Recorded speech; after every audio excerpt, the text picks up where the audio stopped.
Injury ছাড়ছেই না রোমেরোকে, ছিটকে গেছেন মাঠ থেকে। অন্যদিকে একের পর এক ইনজুরিতে যেন কোথাওই নেই লিজান্দ্রো মার্টিনেজ। তাছাড়া একই সমস্যায় স্ক্যালোনির প্ল্যানের অন্যতম ভরসা নিকো গঞ্জালেস।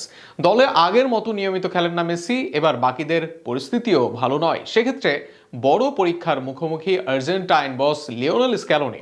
আরও থাকছে প্রতিবেদনে। মার্কিন যুক্তরাষ্ট্র, কানাডা ও মেক্সিকোতে অনুষ্ঠিত হতে যাওয়া বিশ্বকাপের আর খুব বেশি দেরি নেই। 1.5 মাসেরও কম সময় বাকি। তবে টুর্নামেন্ট যত এগিয়ে আসছে ততই বর্তমান চ্যাম্পিয়ন আর্জেন্টিনার জন্য উদ্বেগের কারণ হয়ে দাঁড়াচ্ছে খেলোয়াড়দের ইনজুরি পরিস্থিতি।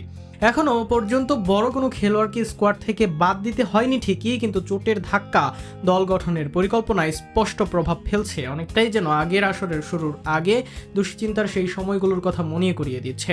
সর্বশেষ আলোচনায় এসেছেন forward Julian Alvarez. Champions league সেমিফাইনালের প্রথম লেগে চোট পেয়ে মাঠ ছাড়লেও পরবর্তী পরীক্ষায় গুরুতর কিছু ধরা পড়েনি। এতে স্বস্তি পেয়েছেন কোচ স্ক্যালোনি। ধারণা করা হচ্ছে দ্বিতীয় লেগেই মাঠে ফিরতে পারবেন এই আক্রমণ ভাগের গুরুত্বপূর্ণ সদস্য।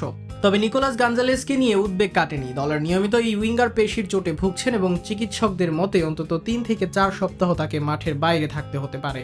বিশ্বকাপের আগে তার পুরোপুরি ফিট হয়ে ওঠা নিয়ে তাই কিছুটা অনিশ্চয়তা থেকে যাচ্ছে। রক্ষণ ভাগেও দুশ্চিন্তা কম নয়। ক্রিস্টিয়ান রোমেরো লিগামেন্ট ইনজুরির কারণে এপ্রিলের মাঝামাঝি থেকেই মাঠের বাইরে। তাকে ফিরতে আরও 6 থেকে 8 সপ্তাহ সময় লাগতে পারে। ফলে বিশ্বকাপে খেললেও তার ম্যাচে ফিটনেস নিয়ে প্রশ্ন থেকেই যাচ্ছে।